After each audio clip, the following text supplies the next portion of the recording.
નમસ્તે મિત્રો, હું છું નવરંગ સાયન અને સ્વાગત છે આપનું આમ ગુજરાતના અમેરિકા સ્પેશિયલ ન્યૂઝ બુલેટિનમાં. મંગળવાર મે 19ના બુલેટિનમાં જોઈશું કેલિફોર્નિયામાં એક મસ્જિદમાં થયેલા ગોળીબારમાં 3 લોકોના મોતના સમાચાર, તેમજ જાણીશું કે આ હુમલા પાછળનો હેતુ શું હતો.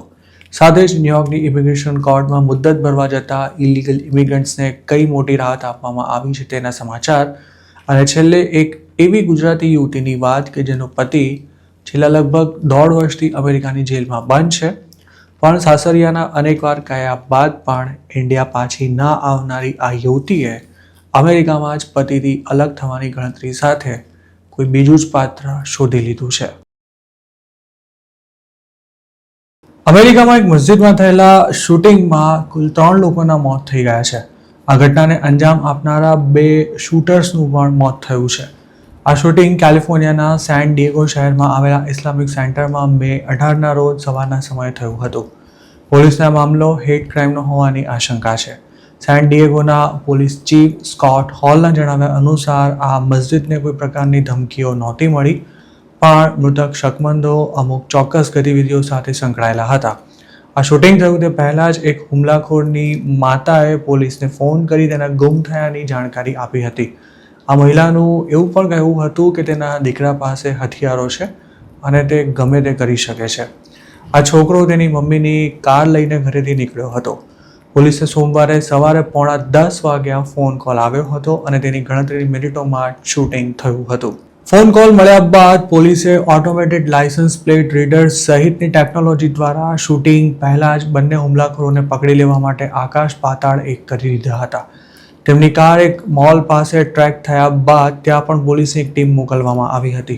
સાથે જ ઓથોરિટી દ્વારા એક શકમન જે સ્કૂલમાં ભણ્યો હતો તેને પણ એલર્ટ પર મૂકી દઈ પોલીસનો ખડકલો કરી દેવાયો હતો.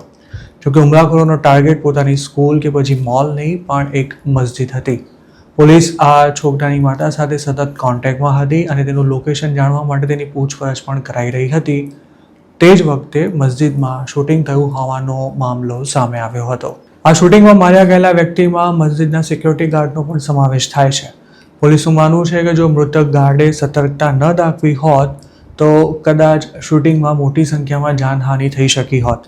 મૃતકની ઓળખ અમીન અબ્દુલ્લા તરીકે કરવામાં આવી હતી, જે મસ્જિદમાં છેલ્લા 10 વર્ષથી પણ વધુ સમયથી કામ કરતો હતો. વોચમેન સિવાય એક લેન્ડસ્કેપરને પણ ગોળી મારવામાં આવી હતી, જે તેના હેલ્મેટને અથડાઈ હોવાથી તેનો જીવ બચી ગયો હતો, જ્યારે બાકીના 2 મૃતકો કોણ છે તેમની કોઈ જાણકારી નથી અપાઈ. જે ઇસ્લામિક સેન્ટર પર આ હુમલો થયો હતો ત્યાં આવેલી મસ્જિદ સેન ડિએગોની સૌથી મોટી મસ્જિદ છે, જેમાં અલ રશીદ નામની એક સ્કૂલ પણ આવેલી છે. આ સેન્ટરમાં અરેબિક ભાષાની સાથે ઇસ્લામિક સ્ટડીઝ અને કુરાનનો પણ અભ્યાસ કરાવાય છે. પોલીસના જણાવ્યા અનુસાર શૂટિંગના સમાચાર મળ્યાના માત્ર 4 જ મિનિટમાં એક ટીમ સ્પોટ પર પહોંચી ગઈ હતી. શૂટિંગ બાદ બંને હુમલાખોરો કારમાં નાસી છૂટ્યા હતા, પણ નજીકમાં જ તેમની ગાડીને પુલ ઓવર કરાઈ હતી અને ત્યારબાદ આ બંને ગાડીમાં ફાયરિંગ કર્યું હતું. પોલીસ ક્રાઇમ સીન પર પહોંચી ત્યારે મસ્જિદના ગેટ પાસેથી 3 લોકોની બોડી મળી આવી હતી. ત્યારબાદ પોલીસે મસ્જિદની અંદર પ્રવેશ કરી આખા બિલ્ડિંગના ખૂણે ખૂણામાં તપાસ શરૂ કરી હતી. પોલીસ મસ્જિદની અંદર હતી ત્યારે જ અન્ય એક શખ્સને ગોળી મારવામાં આવી હતી, જેમાં તેનો બચાવ થયો હતો. શૂટિંગ થયું હતું તે મસ્જિદને પોલીસ દ્વારા કોર્ડન કરી લેવાયા બાદ અનેક બાળકોને બહાર લાવવામાં આવ્યા હતા. હાલ FBI સહિતની એજન્સીઓને આ કેસની તપાસમાં સામેલ કરવામાં આવી છે. સોમવાર બપોર સુધીમાં જ તેની તપાસના ભાગરૂપે સર્ચ વોરંટ્સ મેળવવામાં આવ્યા હતા. ફાયરિંગ થયું તે કોમ્પ્લેક્સની આસપાસ જ લોકોના ઘર, અપાર્ટમેન્ટ્સ તેમજ સ્ટ્રીપ મોલ આવેલા છે. ઇસ્લામિક સેન્ટરના વડાએ આ હુમલા વિશે ચિંતા વ્યક્ત કરતા જણાવ્યું હતું કે ધાર્મિક સ્થળ પર જે કંઈ થયું તે ખૂબ જ દુઃખદ છે. તેમણે એવો પણ દાવો કર્યો હતો કે આ સ્થળ પર હંમેશાથી તમામ ધર્મના લોકોનું સ્વાગત કરાય છે. આ શૂટિંગની ગણતરીની મિનિટો બાદ જ બંને હુમલાખોરોની બોડી કારમાંથી મળી આવી હતી. જોકે આ ઘટનામાં મોતને ભેટેલા એકે શખ્સની ઓળખ હજુ સુધી ઓફિશિયલી જાહેર કરવામાં નથી આવી. એટલું ચોક્કસ જણાવાયું છે કે બંને હુમલાખોર અંડર એજ હતા. પોલીસનું કહેવું છે કે જે છોકરાની મમ્મીએ તેના ગુમ થયાનો મેસેજ કર્યો હતો તેની સાથે બીજો એક સાથીદાર હતો, જેણે પોતાના ઘરેથી કેટલીક ગન્સ તેમજ કાર લીધા હતા. જે કારમાંથી બંને શકમંદોની બોડી મળી આવી હતી તેમાંથી એન્ટી ઇસ્લામિક સાહિત્ય પણ હતું, તેવો પણ ન્યૂયોર્ક ટાઈમ્સ સહિતના અખબારોએ દાવો કર્યો છે. ન્યૂયોર્કની ઇમિગ્રેશન કોર્ટમાં મુદ્દત ભરવા જતા અનડોક્યુમેન્ટેડ ઇમિગ્રન્ટ્સને મોટી રાહત મળી છે. ટ્રમ્પ સરકાર કોર્ટ્સમાંથી મોટી સંખ્યામાં લોકોની ધરપકડ કરી રહી છે. તેવામાં સોમવારે એક ફેડરલ જજે આપેલા આદેશમાં ન્યુયોર્કની ઇમિગ્રેશન કોર્ટમાંથી કોઈની પણ ધરપકડ કરવા પર સખ્ત નિયંત્રણો મૂક્યા છે. હજુ ગયા વર્ષે જ મેનહેટનમાં આવેલા ફેડરલ પ્લાઝામાં આઈસમાં હાજરી આપવા આવતા કે પછી કોર્ટની મુદતમાં હાજર રહેતા લોકોની સાથે ઝપાઝપી કરી તેમને પકડી લેવામાં આવતા હતા અને આ બાબતે ખાસો હોબાળો પણ મચ્યો હતો. મેનહાટનની એડનની ઓફિસે આ અંગે ફેડરલ જજ પી કેવિન ગેસ્ટલને એક લેટર મોકલ્યો હતો જેમાં જણાવાયું હતું કે તેણે ડિપાર્ટમેન્ટ ઓફ હોમલેન્ડ સિક્યોરિટીના પોલિસી મેમોને સમજવામાં ગફલત કરતા ઇમિગ્રેશન કોર્ટમાંથી નોન સિટીઝન્સની અટકાયત કરવામાં આવી હતી.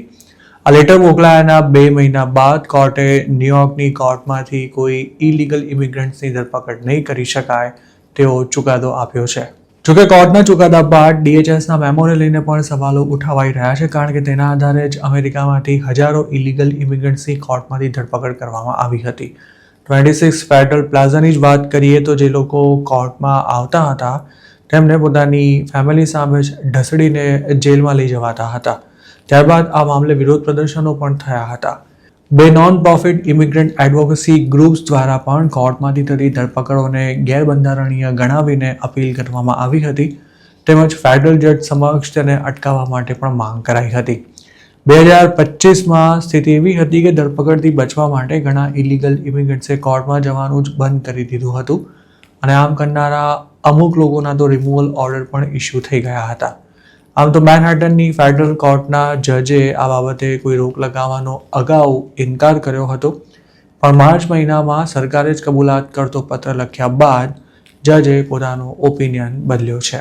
ન્યુયોર્કની ઇમિગ્રેશન કોર્ટ્સમાંથી ભલે કોઈ અનડોક્યુમેન્ટેડ ઇમિગ્રન્ટની ધરપકડ કરવા પર રોક લગાવી દેવાઈ હોય પણ અમેરિકાના ઘણા સ્ટેટ્સમાં અને ખાસ તો રિપબ્લિકન રાજ્યોમાં આ કવાયત હજુ પણ ચાલુ જ છે. ન્યુયોર્કવાળા કેસમાં ફેડરલ કોર્ટે આપેલા ચુકાદામાં એવું સ્પષ્ટ જણાવ્યું છે કે આ ઓર્ડર 26 ફેડરલ પ્લાઝા ઉપરાંત મેનહાટનમાં જ આવેલી 201 બેરિક સ્ટ્રીટ અને 290 બ્રોડવે કોર્ટ્સ પર લાગુ પડશે પણ આ આદેશ દેશની અન્ય કોર્ટ્સ પર લાગુ નથી પડતો. હવે ગુજરાતીઓની જો વાત કરીએ તો જેમની આઈસમાં જવાની કે પછી કોર્ટની તારીખ નજીક આવી રહી છે તે લોકો હવે વકીલોની આગળ પાછળ ફરતા થઈ ગયા છે. વકીલો પણ હવે એવું કહેવા લાગ્યા છે કે જો રિપબ્લિકન સ્ટેટમાં આઈસમાં તારીખ ભરવા જવાનું હશે તો હાલ 50-50 ચાન્સ છે. આ ઉપરાંત હાજરી પુરાવા જનારા ઘણા લોકોને GPS ટ્રેકર પણ પહેરાવવામાં આવી રહ્યા છે. જેમને ટ્રેકર પહેરાવાયા છે તેમના પર નજર રાખવાની સાથે એડ્રેસ સહિતની તમામ લેટેસ્ટ માહિતી પણ લેવાઈ રહી છે અને તેમના લોકેશન પર આઈસના એજન્ટ્સ ગમે ત્યારે તપાસ કરવા પણ પહોંચી જાય છે. મે 2025માં ટ્રમ્પ સરકારે આઈસના એજન્ટ્સને રોજના 3000 ઇમિગ્રન્ટ્સની અરેસ્ટ કરવાનો ટાર્ગેટ આપતા તેને પૂરો કરવા માટે ગમે તે કરવાની છૂટ પણ આપી દીધી હતી. તે જ વખતે DHSએ કોર્ટની અંદરથી લોકોને પકડવાની સૂચના આપી હતી અને ત્યારબાદ કોર્ટ્સમાં હાઈ વોલ્ટેજ ડ્રામા સર્જતા દ્રશ્યો દેખાવા લાગ્યા હતા. જોકે ઓગસ્ટ 2025માં જ્યારે આ મામલો કોર્ટમાં ગયો ત્યારે તેમાં એવો દાવો કરવામાં આવ્યો હતો કે વર્ષોથી આઈસના એજન્ટ્સ અને અન્ય ફેડરલ ઓફિસર્સ ઇમિગ્રેશન કોર્ટ હાઉસમાંથી સિવિલ ઇમિગ્રેશન અરેસ્ટ કરવાથી દૂર રહ્યા છે કારણ કે આ પ્રકારની કાર્યવાહીથી નોન સિટીઝન્સ મેન્ડેટરી કોર્ટ પ્રોસિડિંગ્સને અટેન્ડ કરવાનું બંધ કરી દેશે. એપ્રિલ 2021માં જ આઈસે એક મેમો ઇસ્યુ કરી આવી કોઈ કાર્યવાહી કરવા પર સખ્ત નિયંત્રણો મૂકી દીધા હતા. જોકે ટ્રમ્પના પ્રેસિડેન્ટ બન્યા બાદ સ્થિતિ બદલાઈ ગઈ હતી. ત્યારબાદ ભેદી સંજોગોમાં માર્ચ 2026માં સરકારે પોતાની ભૂલ સ્વીકારી લીધી હતી અને પછી કોર્ટે ન્યુયોર્કની ઇમિગ્રેશન કોર્ટ્સમાંથી નોન સિટીઝન્સની ધરપકડ કરવા પર સ્ટે મૂકી દીધો હતો. ઉલ્લેખનીય છે કે આવી જેટલી પણ ધરપકડ કરાય છે તેના માટે કોઈ અરેસ્ટ વોરંટ પણ હોતા જ નથી. અમેરિકામાં સામાન્ય કહી શકાય તેવી નોકરી કરતો એક ગુજરાતી યુવક છેલ્લા લગભગ 1.5 વર્ષથી ત્યાંની જેલમાં બંધ છે અને હવે અમેરિકામાં જ રહેતી તેની પત્ની તેનાથી અલગ થવાની તૈયારી કરી રહી છે.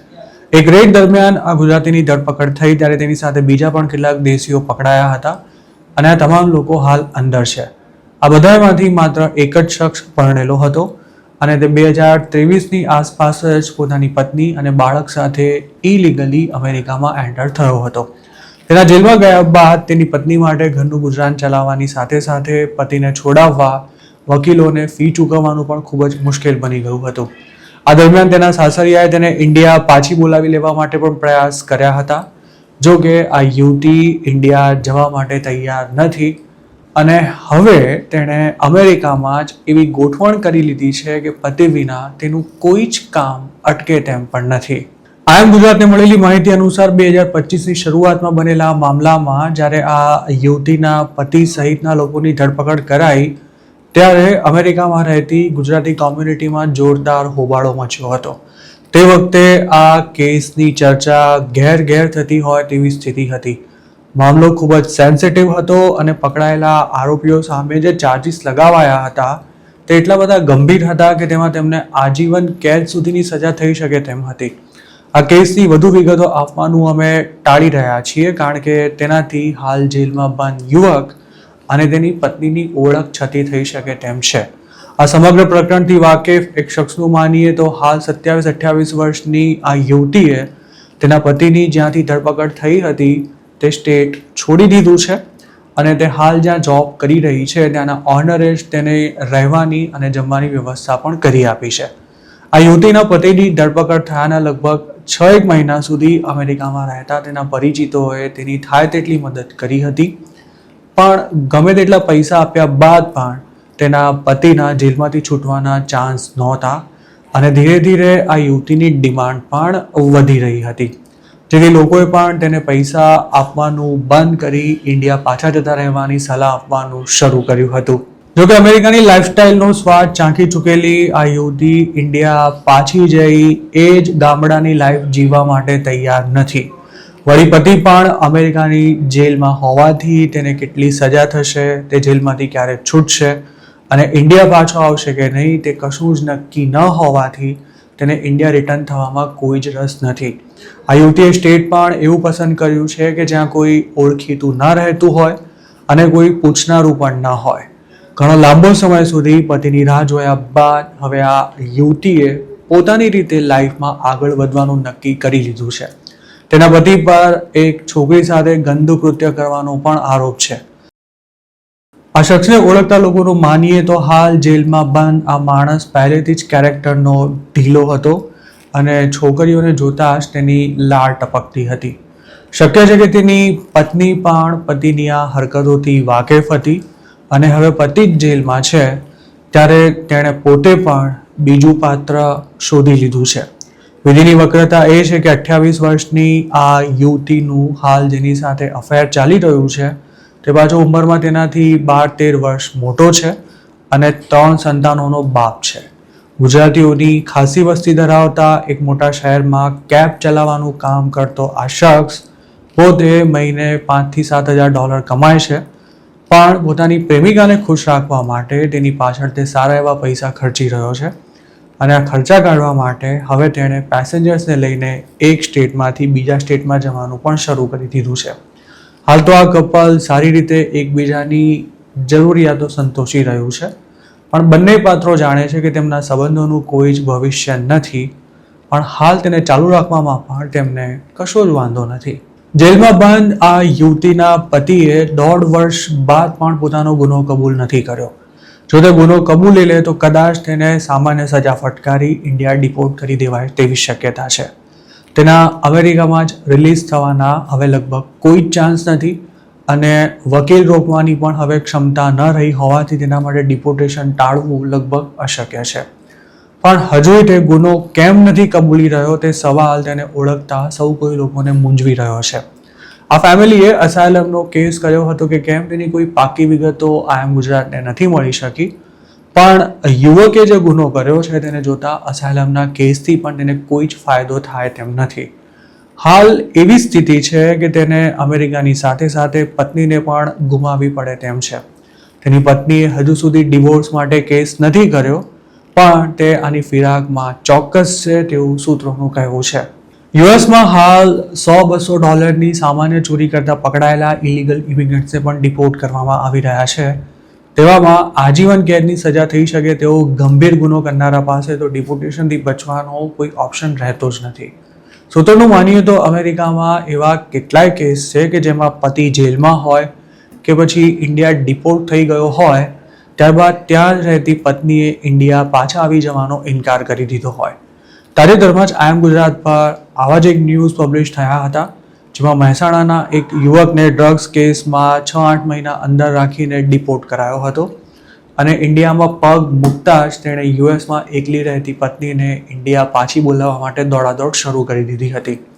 આવા જ બીજા એક મામલામાં DUIમાં પકડાયા બાદ એક ગુજરાતી ઇલીગલ ઇમિગ્રન્ટને 4 મહિના સુધી જેલમાં રાખીને પાછો મોકલી દેવાયો હતો અને ત્યારે જ તેની પત્નીએ એક બાળકને જન્મ આપ્યો હતો.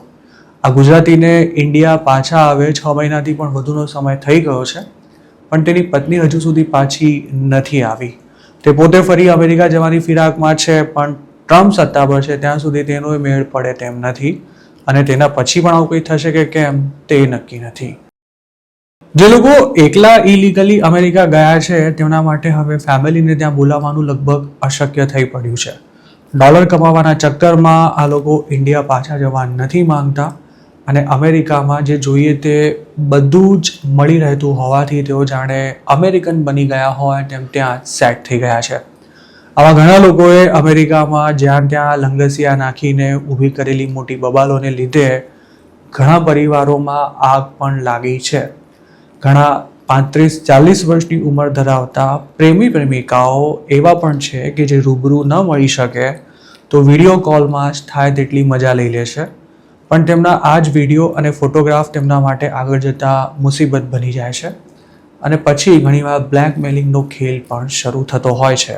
અમેરિકામાં રહી ચૂક્યા હોય કે પછી હાલ રહેતા હોય તેવા સૌ ગુજરાતીઓની એક જ સલાહ છે કે US જેવી ફ્રી કન્ટ્રીમાં એકલા રહીને પોતાની ઈચ્છાઓ પર કાબૂ રાખવો લગભગ અશક્ય છે. આવા મોટાભાગના લોકોનો પગ એકના એક દિવસ કુંડાળામાં ચોક્કસ પડી જ જતો હોય છે, જેનાથી બીજી પણ ઘણી સમસ્યાઓ સર્જાય છે અને પૈસા કમાવાનો ટાર્ગેટ સાઈડ પર જ રહી જાય છે, તેમજ પૈસા મોજ મજા કરવામાં વપરાવા લાગે છે. અમેરિકા પહોંચ્યા બાદ એકબીજાથી અલગ થઈ ગયા હોય તેવા દેશી કપલ્સની સંખ્યા પણ જરાય નાની સૂની નથી અને આવા તમામ મામલામાં તાળી એક હાથે નથી વાગતી હોતી. 2024માં જ અમદાવાદનો એક યુવક પત્ની અને દીકરા સાથે US પહોંચ્યો હતો, પણ 6 મહિનામાં જ બંનેના બાર લફડા શરૂ થઈ ગયા હતા અને તેમને અમેરિકા પહોંચે 1 વર્ષ પૂરું થાય તે પહેલાં જ આ કપલ અલગ થઈ ગયું હતું. આપનું આ બાબતે શું માનવું છે? શું અમેરિકાની આ ફ્રી લાઈફસ્ટાઈલ ભારતીય સંસ્કારો પર ભારે પડી રહી છે? આપના મંતવ્ય કમેન્ટમાં ચોક્કસ જણાવજો. તો મિત્રો, આ હતા અમેરિકાના આજના મુખ્ય સમાચાર. આપને જો મારી રજૂઆત પસંદ આવી હોય તો આ વિડીયોને લાઇક અને શેર કરવાનું તેમજ આઈ એમ ગુજરાતની YouTube ચેનલને સબસ્ક્રાઇબ કરવાનું ભૂલશો નહીં, કારણ કે આ ચેનલ પર આપને મળશે અમેરિકામાં રહેતા ગુજરાતીઓ માટેના તમામ મહત્ત્વના સમાચાર અને તે પણ આપની પોતાની ભાષામાં. આપ જો મારી સાથે કોઈ ટિપ શેર કરવા માંગતા હો તો હાલ સ્ક્રીન પર દેખાયેલા WhatsApp નંબર પર પણ અમારો સંપર્ક કરી શકો છો. આપની ઓળખ ગુપ્ત રાખવામાં આવશે.